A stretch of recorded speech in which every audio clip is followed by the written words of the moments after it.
네, 여러분 반갑습니다.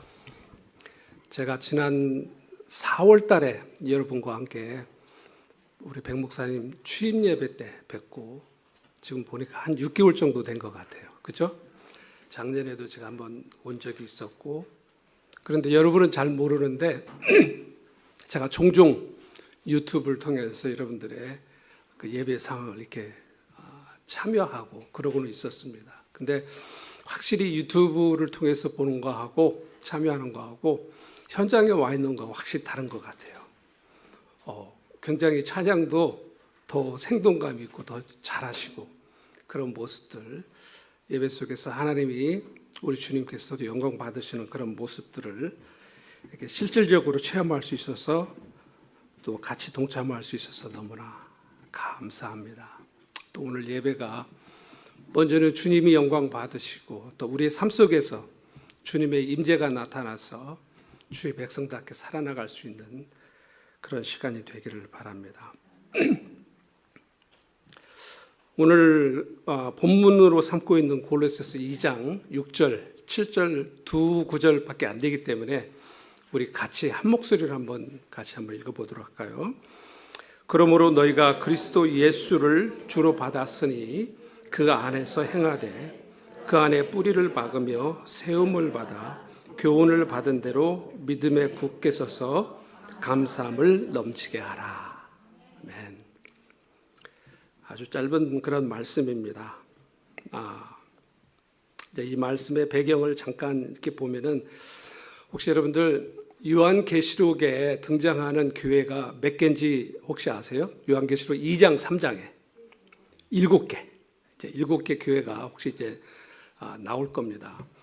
7개 교회가 등장하는데 그래서 이 교회가 지금 현재 어디에 있냐면은 터키에 있습니다. 터키 서부 지역에 지금 7개 교회가 있는데 그래서 이 교회가 너무나 유명하고 그래서 또 사도 바울의 어떤 2차, 3차 여행에 중요한 그런 어떤 여행지 가는 길목에 있고 또 사도 요한이 서신서를 이 교회를 향해서 썼기 때문에 많은 우리 크리스천들이 이 지역을 방문합니다. 그래서 평균적으로 1년에 약 200만 명이 이 지역을 방문한다고 그래요. 엄청나죠? 그래서 저도 약 2년 전에 이 지역 5교회 이제 목회자들 또 사모님들 또 성도님들 한 30여 명과 함께 이 지역을 저도 이제 방문할 수 있는 기회가 있었습니다. 근데 이렇게 잘 알려진 7교회가 있는데 그 중에 이제 끝에 부분에 보면 라오디아 교회가 있어요. 근데 라오디아 교회에서 약 11마일이니까 아주 가깝잖아요. 11마일, 아주 가까운 지역에 지금 현재 사람들이 별로 찾지도 않아요. 7교회는 찾아가는데 거기는 잘 찾지도 않아요. 근데 실질적으로 별로 흔적도 없어요. 가보면은 허허벌판이고 남은 것도 없고 그게 사람들이 찾지도 않아요. 그 지역에 뭐가 있냐면은 골로새라고 하는 지역이 있습니다. 이 골로새서를 쓴 그 당시 그 지역. 그래서 이 터키아라고도 하죠. 우리 한국 사람들. 이곳에는 신약의 어떤 서신서들이 아주 많이 대상으로 쓰고 있는 나라, 그 지형이 터키에 있습니다. 그런 골로새. 근데 사도 바울이 사실 골로새라고 하는 곳은 사도 바울이 간 적이 없어요. 개척하지도 않았습니다. 사도 바울의 제자라고 할 수 있는 에바브라라고 하는 제자가 교회를 개척했을 것이다라고 하는 그런 이야기가 있습니다. 그런데 그런 교회에 대한 소식을 사도 바울이 로마 감옥에서 듣습니다. 안타까운 소식을 들어요. 그 교회의 소식들이 어떤 소식들을 듣냐면 예수 그리스도의 복음을 듣고 이제 믿음으로 이렇게 살아나가는 성도들 가운데 그들에게 이제 잘못된 가르침들이 교회에 침투해 들어오기 시작합니다. 그래서 거짓 철학이며 율법이며 신비주의, 천사 숭배 이런 것들이 교회 안에 침투해 들어옵니다. 이게 신약 교회의 특징들이에요. 잘못된 것들이 들어옵니다. 오늘날에도 역시 마찬가지죠. 그런 소식을 사도 바울이 듣고 이거는 안 되겠다. 성도들이 이런 잘못된 유혹에 빠져서는 안 되겠다. 그래서 예수 그리스도가 누구신지, 예수 그리스도 안에서 올바른 신앙을 이들에게 가르쳐 줘야 되겠다 해서 쓴 서신서가 골로새서입니다. 그래서 이 골로새서를 간단하게 요약을 하면 1장, 2장은 예수 그리스도 안에서 예수 그리스도를 통해서 구원을 얻었다라고 하는 이 교리적인 부분을 설명을 해주고 있습니다. 그리고 3장, 4장에서는 그 예수 그리스도를 통해서 구원 얻은 성도는 예수 그리스도를 위해서 어떻게 살아야 될 것인가. 그런 커다란 큰 그 구조적인 것이 골로새서 전체를 우리에게 설명을 해주고 있습니다. 그런데 이 3장, 4장, 이 1장, 2장, 3장, 4장을 잘 요약했다고 할 수 있는 말씀이 오늘 우리가 본문에서 본 2장 6절 말씀입니다. 그래서 2장 6절 말씀을 이렇게 쓰고 있습니다. 그러므로 여러분이 그리스도 예수를 주님으로 받아들였으니 그분 안에서 살아가십시오. 제가 세 번역으로 다시 썼습니다. 그 중에서 이제 이 말씀을 보면은 첫 앞부분에 나와 있는 예수 그리스도를 주님으로 받아들였으니 이야기는 골로새서 1장, 2장을 요약한 말씀이라고 할 수 있어요. 그 후부분에 나와 있는 그분 안에서, 예수 안에서 살아가라. 그 얘기는 몇 장입니까? 3장, 4장을 요약한 아주 핵심적인 말씀입니다. 자, 그분 안에서 살아가라라고 하는 이 말씀은 어떤 한 번 일시적인 이야기가 아니라 현재 진행형 명령형입니다. 그게 무슨 의미인지 아시죠? 여러분들 그런 공부들을 많이 하시니까 현재 진행형에다가 명령형입니다. 일시적으로 한 번 하고 끝나는 게 아니라는 얘기예요. 한 번 하고 끝나는 완료형이죠. 진행형이라고 하는 것은 꾸준히 계속 가야 된다는 얘기예요. 그 얘기는 다시 이야기하면 예수 그리스도를 나의 구주로 영접하고 내가 하나님의 자녀가 됐다고 하면은 거기서 멈춰서는 안 된다는 얘기예요. 예수 그리스도 안에서 꾸준히 계속해서 지속적으로 그렇게 살아가야 된다라고 하는 그 말씀을 여기서 해주고 있습니다. 자, 그래서 오늘 말씀의 그 제목을 제가 예수 안에 사는 삶, 그렇게 이야기를 했습니다. 예수 안에 사는 삶. 그렇다면 예수 안에 사는 삶이라고 하는 것은 도대체 뭔가? 그 2장 7절이 바로 그 말씀들을 사도 바울이 쭉 이야기를 해주고 있습니다. 첫 번째는 예수 안에 뿌리를 내리는 삶에 대한 이야기를 해주고 있습니다. 7절 앞부분에 보면은 여러분은 그분 안에 뭐를 하라고 그랬습니까? 뿌리를 받고, 그분 안에, 누구 안에요? 예수 안에 뿌리를 받고. 좋은 나무의 특징은 뭐냐 하면은 뿌리를 잘 내려야 합니다. 뿌리를 잘 내리는 나무가 좋은 나무라 할 수 있어요. 그런데 어떤 나무가 뿌리를 잘 내렸는지 안 내렸는지를 우리가 어떻게 알겠어요? 그 나무를 캐보지 않고 옆에 땅을 파보지 않고는 잘 모르잖아요. 그렇게 되면 그 나무가 죽게 되잖아요. 그럴 수가 없습니다. 그런데 비바람이 불거나 가뭄이 드는데도 흔들리지 않고 든든히 서 있는 나무는 뿌리를 잘 내린 거예요. 그렇죠? 우리 시애틀 지역의 나무들의 특징이 뭔 줄 아세요? 비가 많이 오기 때문에 뿌리를 깊이 내리지 않습니다. 뿌리를 옆으로 겉에 살살살살 내려요. 그래서 시애틀 지역에 11월 달쯤 되면은 나타나는 그 특이한 현상이 있죠. 여러분 잘 아시죠? 뭡니까? 정전 사건. 정전이 왜 일어납니까? 나무 가지가 부러지는 것도 있지만 때로는 나무가 통째로 뽑혀서 쓰러지는 그런 경우들이 있어요. 그래서 작년 11월 달에 실질적으로 그런 사건이 있었어요. 그죠? 그래서 제가 사진 2개를 준비를 했는데 여러분이 사시는 이사과에서 있었던 나무가 통째로 집채만한 나무 뿌리가 통째로 뽑혀서 넘어진 그런 나무가 있었고 심지어 폴리스카도 그냥 나무가 덮쳐서 쓰러진 그런 경우도 있고 인명피해도 있었던 것을 보게 됩니다. 이게 시애틀 지역의 특징이에요. 나무가 뿌리를 깊이 내리지 않기 때문에. 자, 당시 사도 바울이 골로새 교회 성도들에게 예수 안에 뿌리를 내리라고 하는 그 이유, 왜 그랬을 것 같아요? 아까 제가 처음에 서론에서 이야기했던 여러 가지 잘못된 가르침들을 통해서 그들의 신앙을 유혹하고 무너뜨리려고 했기 때문에 그런 상황에서 예수 안에 뿌리를 깊이 내려야 요동하지 않고 흔들리지 않고 넘어지지 않을 수 있기 때문에 예수 안에 뿌리를 내려라. 그 얘기를 하고 있는 겁니다.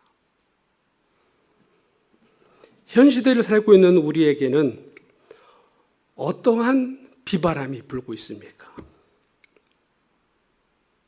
현대 크리스찬들에게 다가오고 있는 우리의 신앙을 흔드는 비바람은 도대체 뭡니까? 우리 주위에 일어나고 있는 여러 가지 인권이니 평등이니 세속적인 가치니 긍정적인 사고니 이런 잘못된 것들이 우리의 신앙을 막 흔들려고 합니다. 그런데 그때 우리가 예수 안에 뿌리를 내리지 않고 있으면 우리 역시 뽑히게 돼요. 우리 역시 무너지게 돼요. 우리 역시 흔들리게 됩니다. 이러한 잘못된 가르침들은 우리의 신앙을 주님이 아닌 십자가의 복음이 아닌 잘못된 것을 쫓아가게끔 만드는 그런 유혹을 우리에게 가져온다는 사실이에요. 그래서 예수 안에 뿌리를 내려야 한다라고 하는 그 이야기를 사도 바울은 이렇게 이야기를 해주고 있습니다. 요동하는 세상에 뿌리를 내린 사람은 시험이 오고 문제가 오고 이런 잘못된 가르침들이 내 귀에 들어올 때 거기에 유혹을 당하고 넘어지기가 쉽습니다. 그러나 영원한 반석 되신 예수 그리스도 안에 튼튼한 뿌리를 내린 사람은 어떠한 상황에도 넘어지지 않을 수가 있습니다.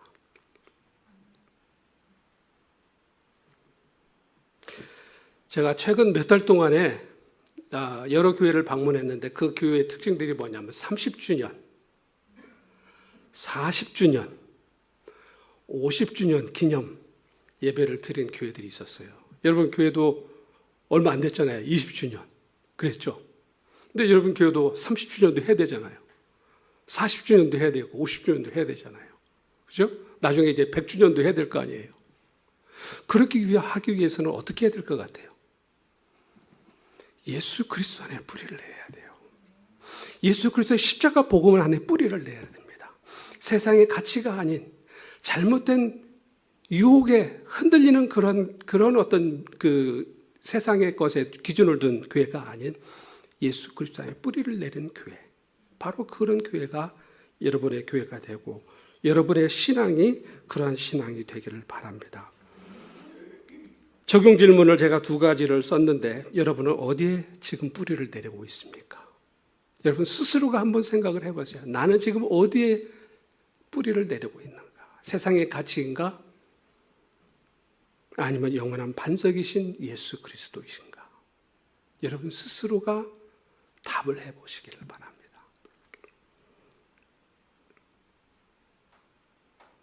자, 2번째로 예수 안에 사는 삶은 예수 안에서 지속적으로 성숙되어 가는 겁니다. 제가 여기서 성숙되어 가야 된다고 하는 이 단어를 여러분들 관심 있게 보셔야 됩니다.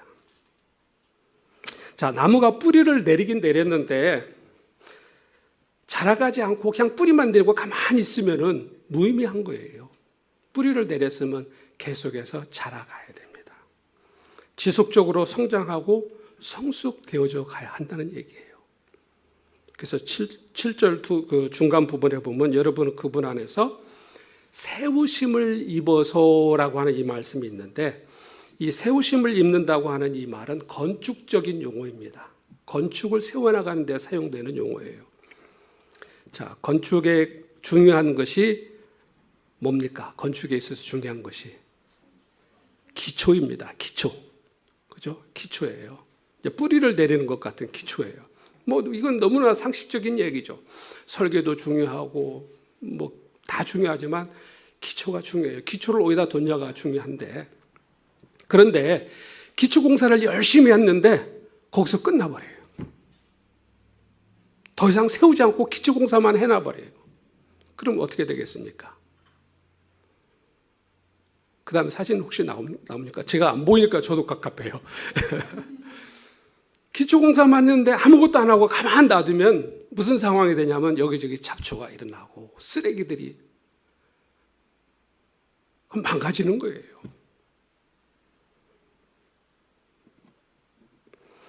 가끔 보면은 어떤 분들이 예수를 믿어 구원받았다고 하는데 더 이상 잘하지 않는 분들이 있어요. 그런 분들 혹시 주위에서 보이지 않으세요? 자, 주위에 있는 사람들은 잘 보는데 혹시 나는 아닌지 생각해 볼 필요가 있습니다. 예수 믿은 지 10년이 되었는데 20년이 되었는데 여전히 어린아이 같이 육신에 속한 삶을 살아나가는 그런 모습. 그것은 마치 한 아이가 이 땅에 태어나기는 했는데 더 이상 자라지 않고 그냥 갓난아기로 머물러 있는 것과 똑같습니다. 내가 예수 그리스도를 나의 구주로 영접했다. 그건 뭡니까? 영적으로 내가 다시 태어났다는 거예요. 그럼 그때부터는 어떻게 됩니까? 계속해서 자라가야 되죠. 자라가야 됩니다. 그래서 사도 바울이 그런 얘기를 합니다. 고린도 교회에 보낸 서신서에서 고린도전서 3장 1절에 이렇게 이야기를 하고 있습니다. 형제들아, 내가 신령한 자들을 대함과 같이 너에게 말할 수 없어서. 여기서 신령한 자라고 하는 것은 성숙된 사람들을 이야기하는 겁니다. 육신에 속한 자, 곧 그리스도 안에서 어린 아이들을 대함과 같이 하노라. 이런 사람들이 있다는 얘기예요.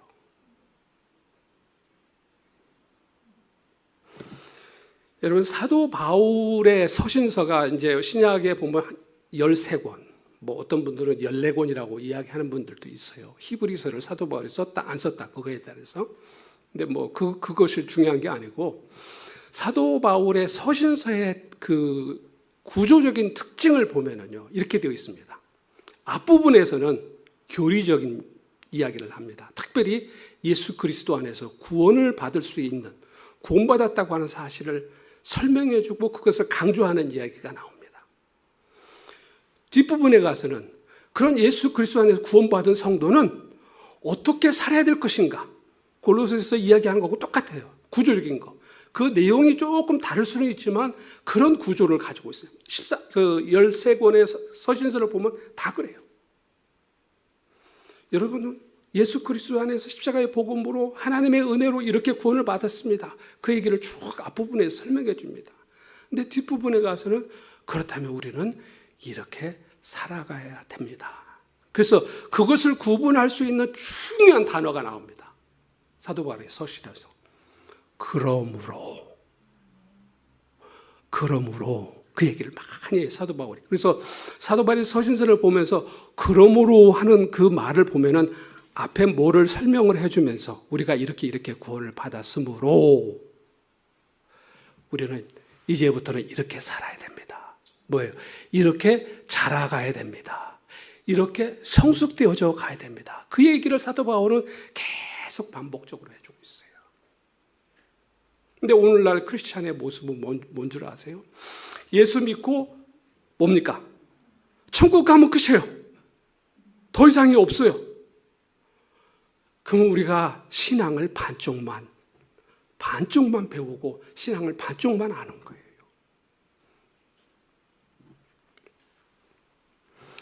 자, 그러면은 그리스도 안에서 성숙되어 간다고 하는 것은 무엇인가? 두 가지 크게 제가 말씀을 좀 나누고 싶습니다. 첫 번째는 개인적인 성숙이 있고, 두 번째는 그리스도의 몸된 교회로서의 성숙이 있습니다. 개인적인 성숙은 예수 그리스도 성령님의 인도하심을 통해서 예수 그리스도의 성품이 내 안에서, 예수 그리스도 성품이 내 안에서 균형 있게 나타나도록 하는 겁니다. 그래서 제가 한 4가지 정도를 간단하게 요약을 해놨는데, 세상적인 안목이나 미성숙한 믿음의 자세를 버리고 하나님의 말씀 안에서 성숙한 믿음의 단계로 나아가는 겁니다. 두 번째는 십자가 은혜로 구원받은 사람으로서 예수 믿기 전 옛사람의 습성을 버리고 그리스도 안에서 새 사람답게 사는 겁니다. 여러분이 백 목사님 통해서 예배소서를 계속 배우셨잖아요. 말씀을 통해서. 거기에도 보면 옛사람, 새사람 대한 이야기가 나옵니다. 골로새서도 쭉 보다 보면 옛사람, 새사람 대한 이야기들이 계속해서 나와요. 예수 믿기 전 옛사람, 예수 믿고 난 후 새사람 이야기를 계속해요. 옛사람의 습관이 계속 머물러 있다는 얘기는 뭐예요? 아직 내가 성숙되지 못했다는 얘기예요. 자, 세 번째는 다른 사람들에게 사랑받고 이해받고 내가 계속 받으려고 하는 사람이 아니라 다른 사람들을 더 포용하고 더 깊은 사랑으로 덮어주고 정말 내가 받은 것을 나누어주는 그런 성숙된 모습.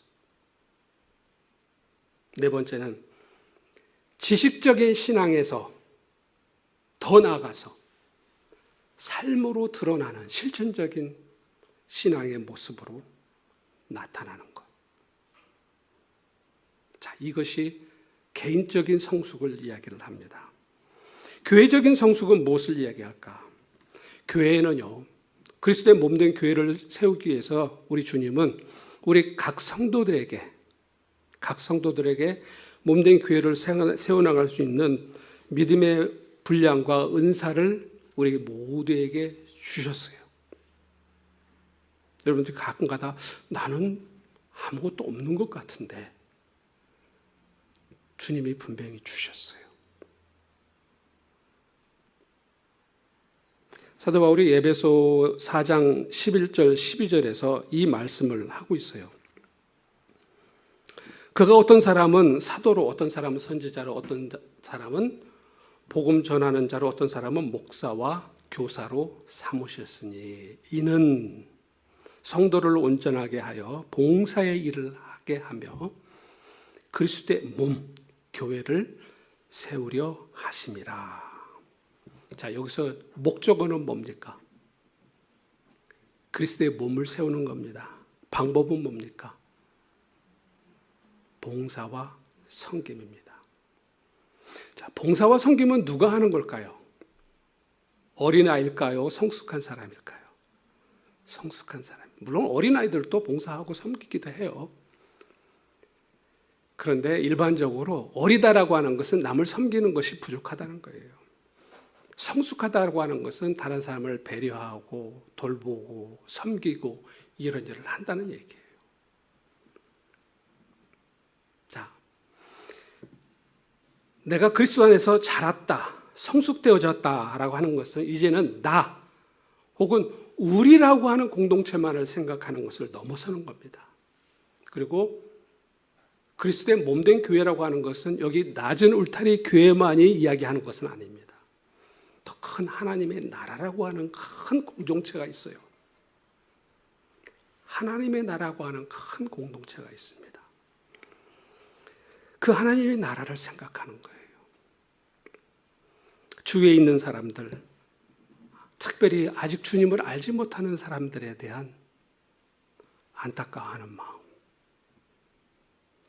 주위에 있는 연약한 교회에 대한 마음, 바로 그런 마음들이 성숙한 공동체의 모습입니다.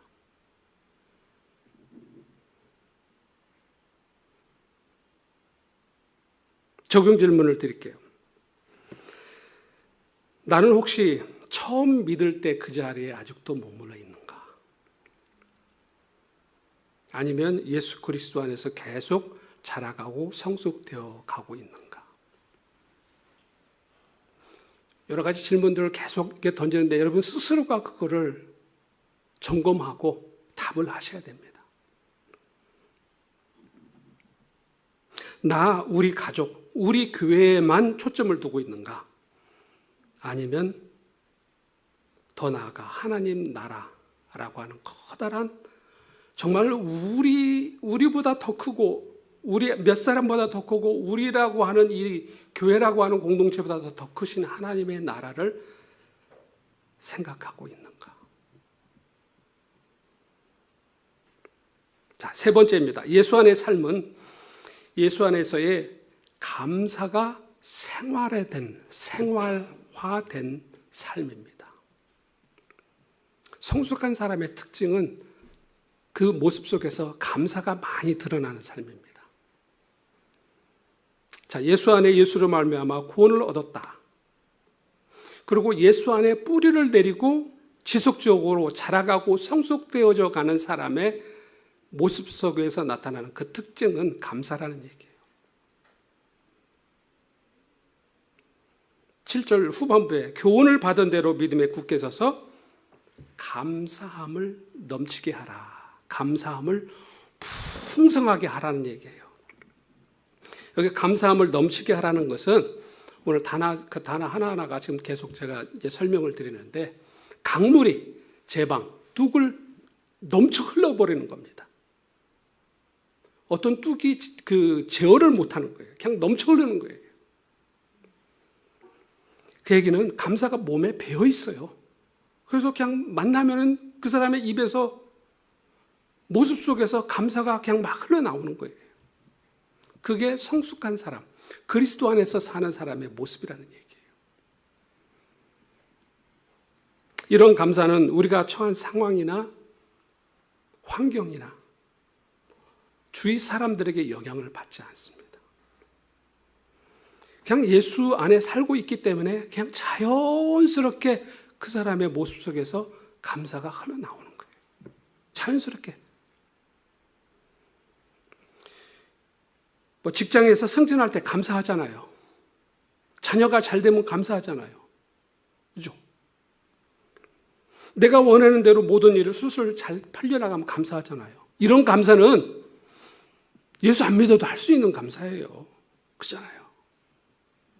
근데 예수 안에 있는 사람은 그런 상황이 아니라 할지라도 감사를 할 수 있어야 된다는 얘기예요.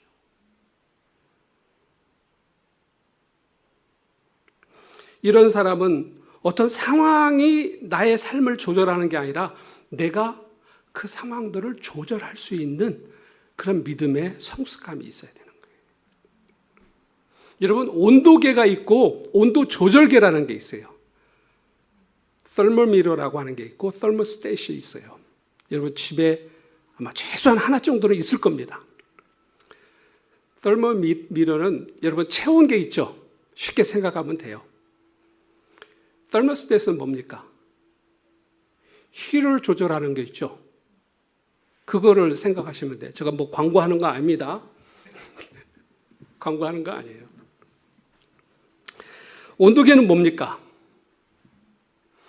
주위 온도에 따라서 이게 올라갔다 내려갔다 하는 거예요. 온도 조절계는 뭡니까? 주위 온도를 이 온도 조절계가 올릴 수도 있고 내릴 수도 있어요. 그죠? 잘 모르세요? 근데 사람들 가운데 온도계와 같은 사람이 있는가 하면은 온도 조절계 같은 분이 있어요. 주위 환경에 영향을 받는 사람은 어떤 분들이에요? 온도계 같은 분들이에요. thermometer 같은 분들이에요. 주위 상황을 조절할 수 있는 사람은 thermostat, 온도 조절계 같은 분입니다. 크리스찬은요, 성숙한 크리스찬은 예수 그리스도 안에 있는 사람은 온도 조절계 같은 사람이 되어야 돼요.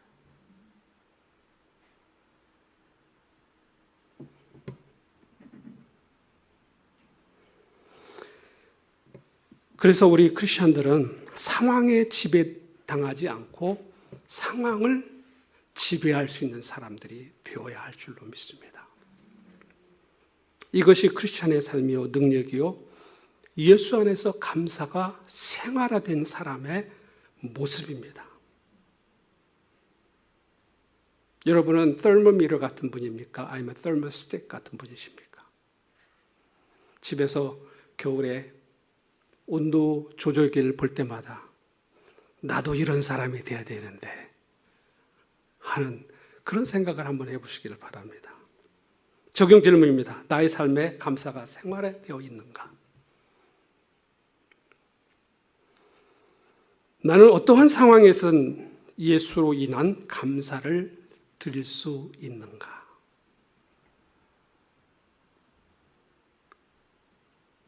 감사는요, 모든 것을 갖춘 사람이 하는 게 아니라 예수 안에 사는 사람이 할 수 있는 겁니다. 이것이 진정한 감사예요.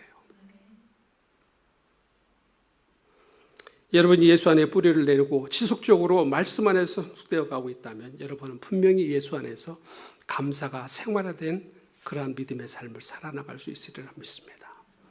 이 말씀을 정리하겠습니다. 자, 여러분은 예수로 말미암아 구원을 얻은 성도입니까? 자, 그렇다면 지금 여러분의 삶의 뿌리는 어디에 있습니까? 세상입니까? 아니면 그리스도 안에 있습니까?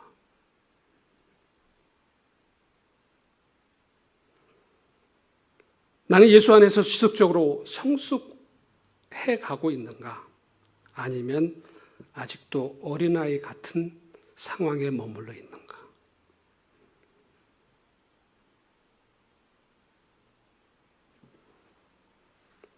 나는 예수 안에 감사가 생활화되어 있는가? 아니면 작은 일에도 불평이 툭툭툭 튀어나오고 있는가?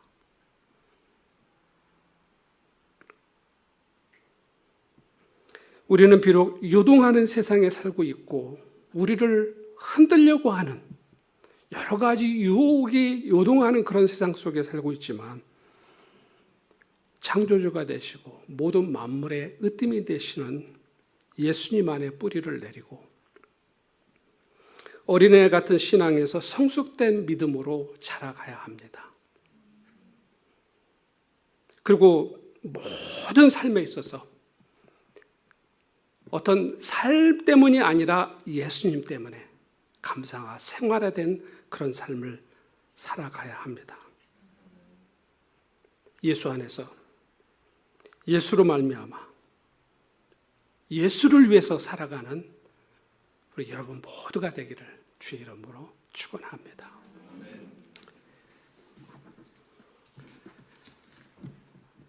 네, 우리 기도하고 저분을 축도하고 마치도록 하겠습니다. 하나님 감사합니다. 오늘 사도 바울을 통해서 골로새 교회에 주셨던 이 말씀, 오늘 현 시대를 살아나가고 있는 우리에게도 너무나 소중한 그런 말씀입니다.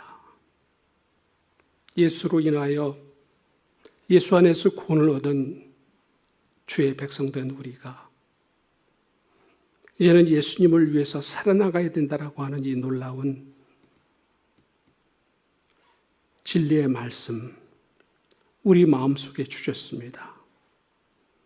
이것이 지식적인 것이 아니라 우리의 삶에 그대로 나타날 수 있도록 도와주시옵소서.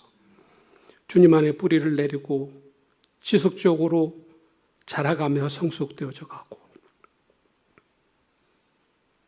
우리의 모든 삶에 예수님 안에서 감사가 넘쳐나는 그러한 주의 백성들 되게 도와주시옵소서. 이제는 우리 아버지 하나님의 놀라우신 은혜와 우리를 구원하시고 우리 안에 생명을 주신 예수 그리스도의 놀라운 그 사랑하심과 성령님의 교통하심과 인도하심이 예수 안에서 예수를 위해서 살아가기를 소원하는 낮은 울타리 교회 모든 성도들 위해 함께해 주시옵기를 우리 주 예수 그리스도 이름 받들어 축원하며 기도하옵나이다. 아멘.